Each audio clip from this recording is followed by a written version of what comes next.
Situational awareness is going to be key in 2025.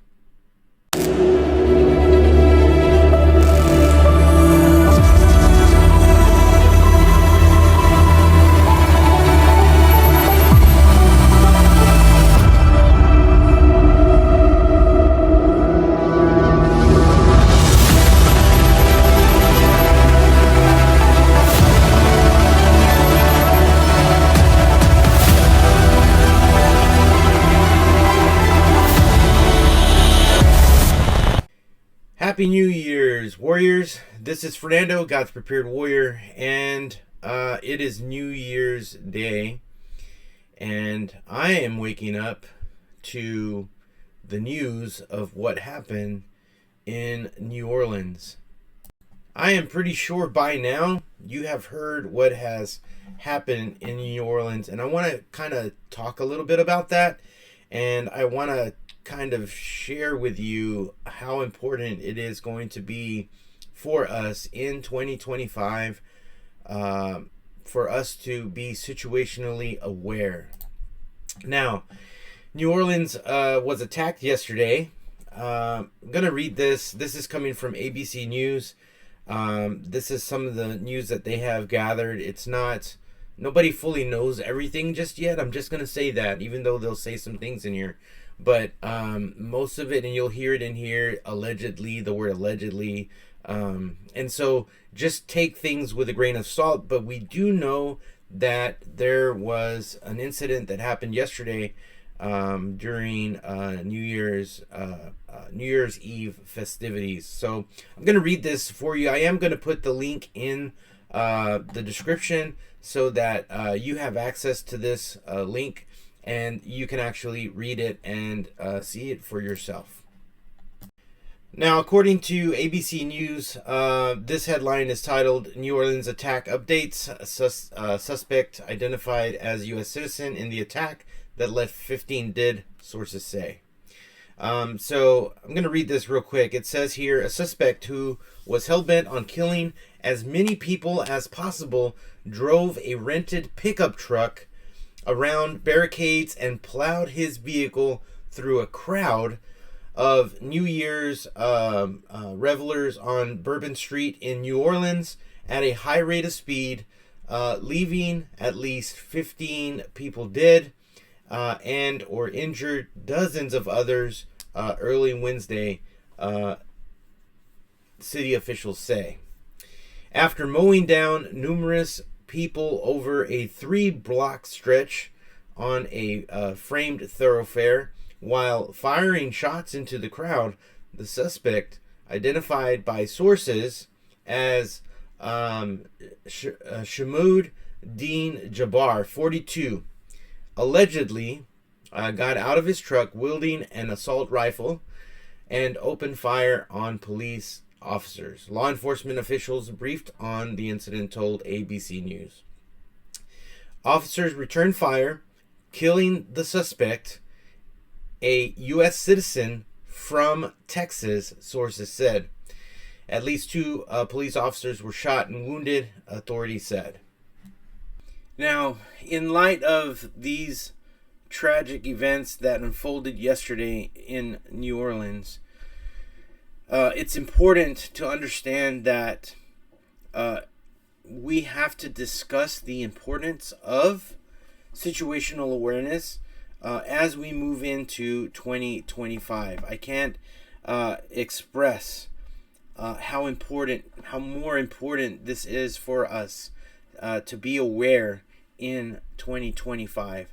And I'm not even talking about the things that are happening in our world politically, or the wars that are happening. I'm just talking about what's happening around you. And I want this video to bring awareness that we need to be in a state of heightened awareness wherever we go, because we no longer live in a society where one cares for another, right? Because we have these events that are unfolding almost on a weekly basis all around the world. And I want you guys, you as God's prepared warriors to be prepared for what could come, what may come, even if it doesn't come. You are situationally aware for whatever happens around you. So let's understand, what is situational awareness, Fernando? You keep telling us about it. You keep talking about this a lot. Situational awareness involves being fully cognizant of your surroundings. Think about that statement there. Being fully cognizant. How many times have we gone to the store and we drive to the store? If you're going with someone, there's usually a conversation happening in the car. Maybe you're listening to music. You're kind of paying attention to the road. I'm going to be honest. I don't kind of pay attention to the road a lot. And we should be, right?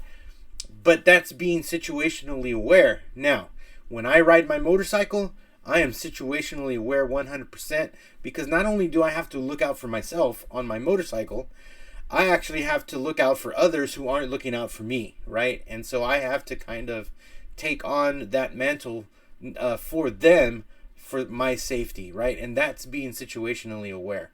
It involves being cognizant of your surroundings, understanding the potential threats that could be happening right around you, and anticipating possible risks. This is why I use my motorcycle a lot when I talk about situational awareness, because that is exactly what situational awareness is, when you're having to not only look out for yourself, but to also look out for others. And so it's a critical skill that all of us need to practice and to hone, because if we are situationally aware, we are totally understanding of what's happening around us. We're not blind. We're not in the know, but we know what is happening, and we're able to react, not in a fear kind of way, but in a way where our reaction is of a positive nature, right? For the safety of ourselves, for the safety of our family, maybe even for the safety of others around us, right? So it is a critical skill that empowers individuals to make informed decisions, right? And to take proactive measures to ensure personal safety. So that's what situational awareness is. And it's so important for us to be learning that skill, practicing that skill, even doing things for that skill, right? So why is it crucial for us to be situationally aware in 2025? It's really simple, right? Because as we go through this new year, as we move into it, today is day one, right?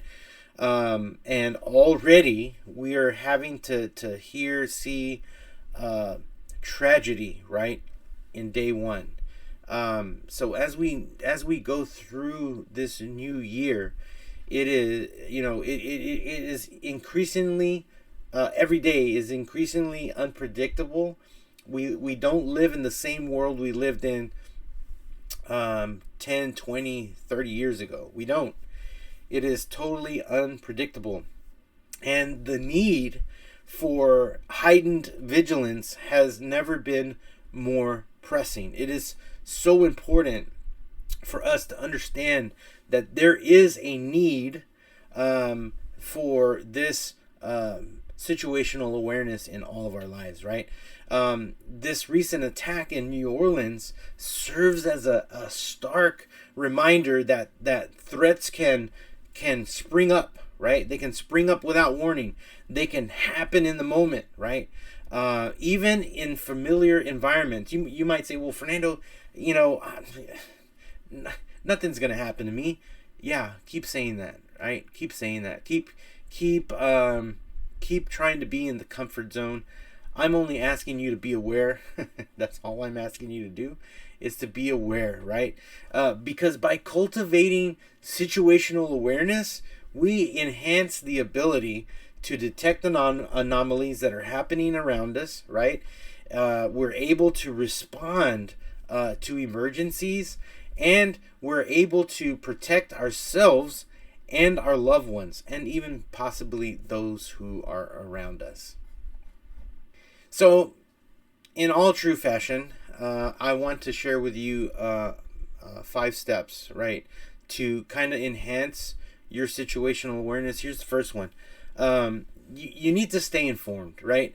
You need to regularly update yourself on news. And I'm going to say that loosely because sometimes our news is not the full picture. Sometimes our news is only things that are chosen to give to us. I truly believe that we need to update ourselves.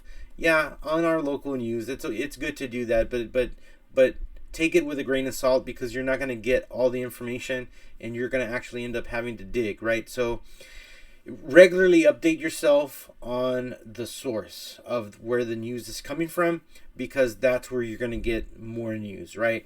And it's not just on local news, but this is also on global events, right?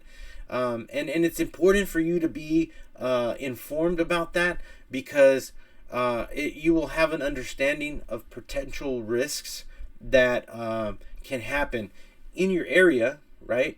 And also around the world. So it's important for us as God's prepared warriors to stay informed. The second thing is that we should be observing of our environment, right? We should pay attention, right? If you follow me on X, I repost a lot of stuff where things are happening in certain states, and I will repost them with my comment that says San Antonio, Texas, exclamation mark. Pay attention, in all caps. Pay attention, right? And then that kind of brings the reader to, well, what did he repost, right? And so they focus on the information that I am trying to inform my fellow Texans to stay informed about, right? To pay attention to what is happening right here. And then I'll end it with stay vigilant, stay prepared, right? So we have to be observant of our environment. That means that we have to pay attention, right, to the people, the objects, the activities that are happening around us.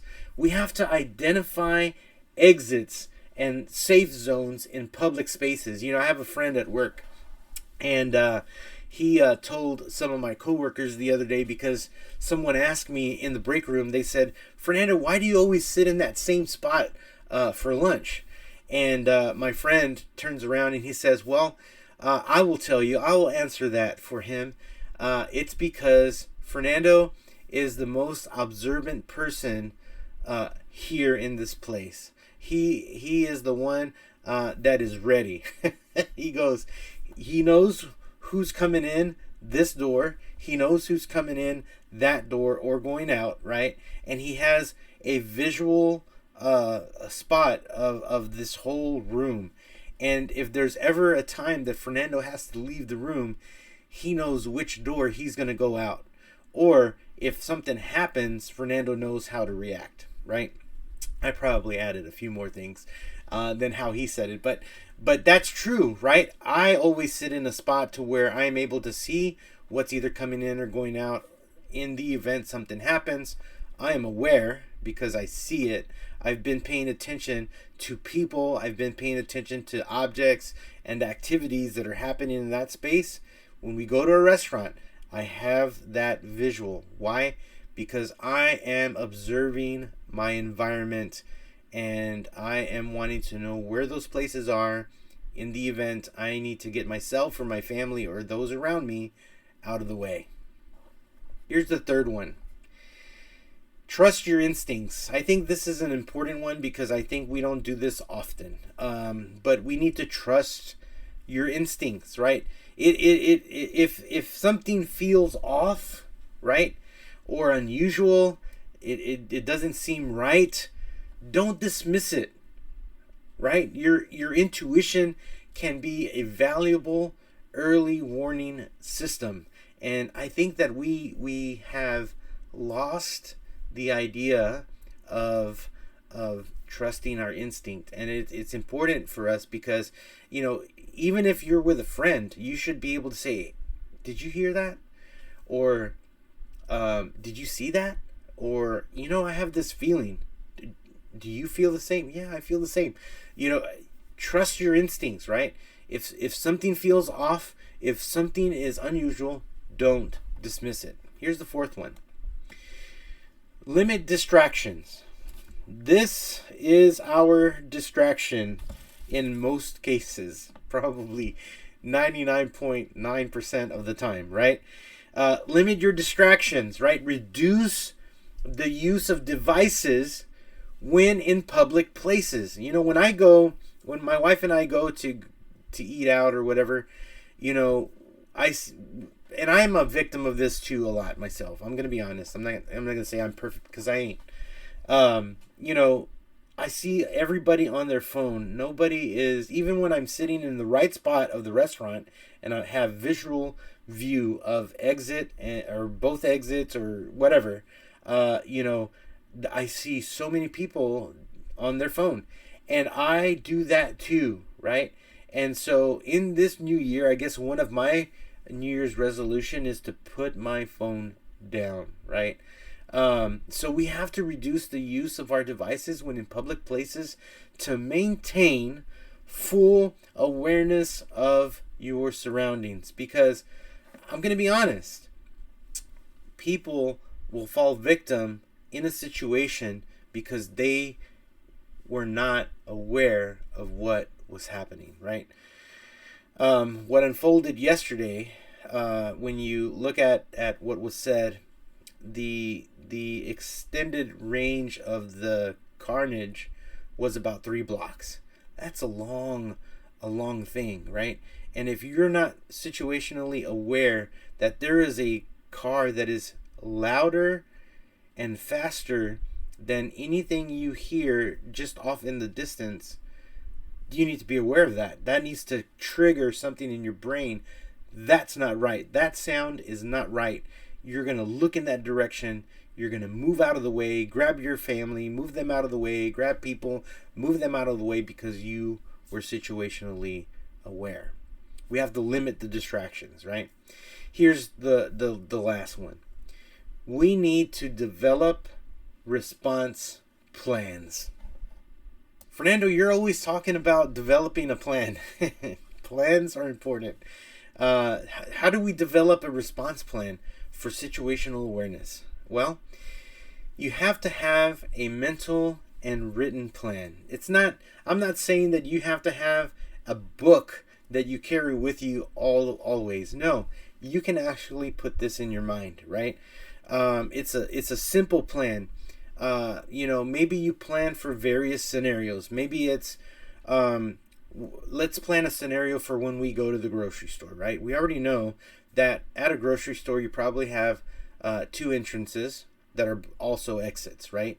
Where those are. You can be blindfolded and probably find your way through the store and know where the other exit is, right?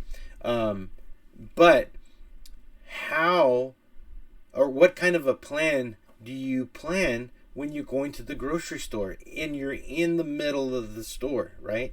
You have to understand that wherever the situation happens, those 2 places. You want to go to if you're leaving the situation, you want to go to the furthest exit from the situation, right? You don't want to go through the situation to get to the exit, because unless there's only one exit, right? And you have to do that. But if you go to the grocery stores that I'm used to here where I live, they have 2 exit entrances.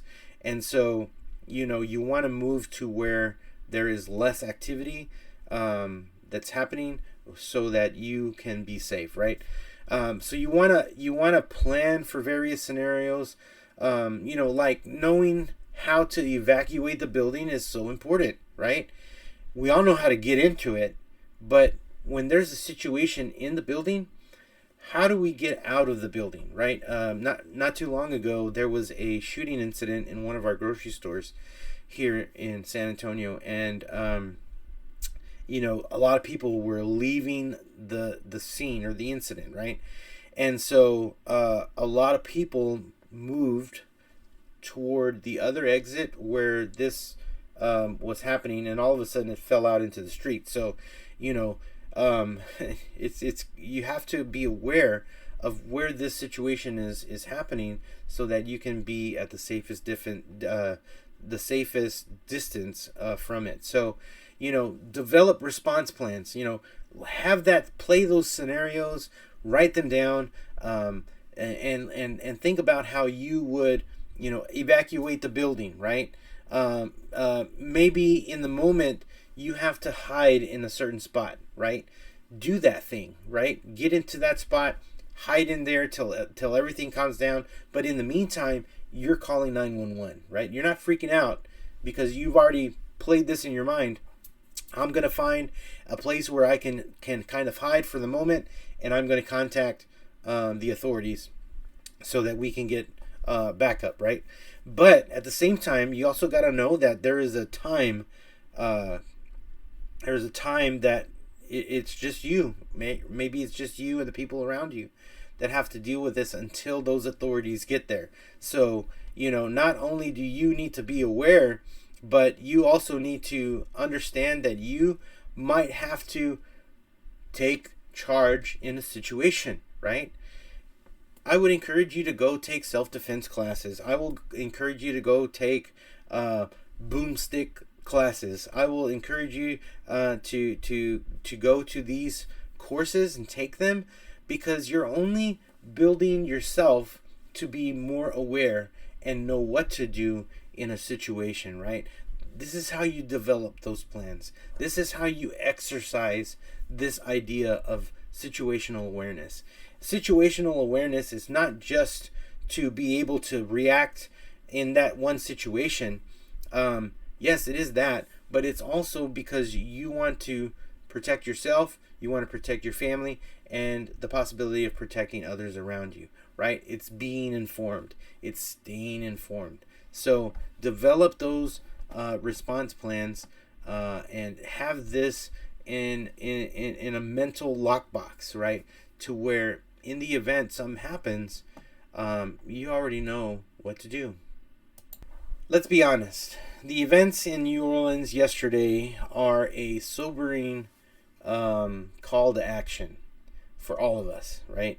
By prioritizing situational awareness in our lives, by practicing it, by putting ourselves in a place, in a restaurant where we can be able to see what's going in, what's coming out. When we do that in our daily lives, we can better prepare for unseen challenges that may come. We can better prepare to contribute to a safer community because we are aware, right? So let's commit to being more vigilant, because it's important for all of us to do that, right? Let's commit to being informed. That's important, right? And don't just take things that come to us. Go to the source, right? Go to the source of the matter. Find out what is the truth behind what is happening, right? Be informed, right?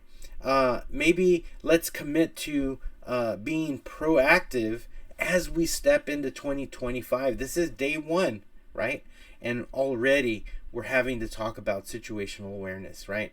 So let's be more vigilant. Let's be more informed. Let's be more proactive. Let's make that a goal for 2025 as God's prepared warriors, right? So, guys, I just want to thank you for watching this video today, and I hope it brings some kind of awareness to you where you want to move into that situation. Comment at the bottom and let's talk about this, right? I think that we should take things on for ourselves, a self-defense class, maybe even get your concealed handgun license, things like that, where we can be proactive. We can take those proactive steps because, you know, it's not just to protect myself, but it's to protect our family and maybe potential people around us in 2025. So guys, thank you for watching this video. Like, share, and subscribe to the video. We're growing this community, and I think if we can grow a vigilant community that is proactive and they are informed and They are vigilant. I truly believe we can do a lot of good in our world. So guys, stay safe out there, stay aware, and take care. And I will always say, stay vigilant, stay prepared, and guys, have a wonderful, wonderful New Year's Day, and let's continue to be aware in 2025. Let's keep those families and folks in prayer from yesterday's tragedy, and let's keep going to the Lord because He's our help, right? Have a great day, guys. God's prepared warrior out. Hey guys, this is Fernando, God's Prepared Warrior. Thanks for watching, and don't forget to like, comment, share, and subscribe to my channel.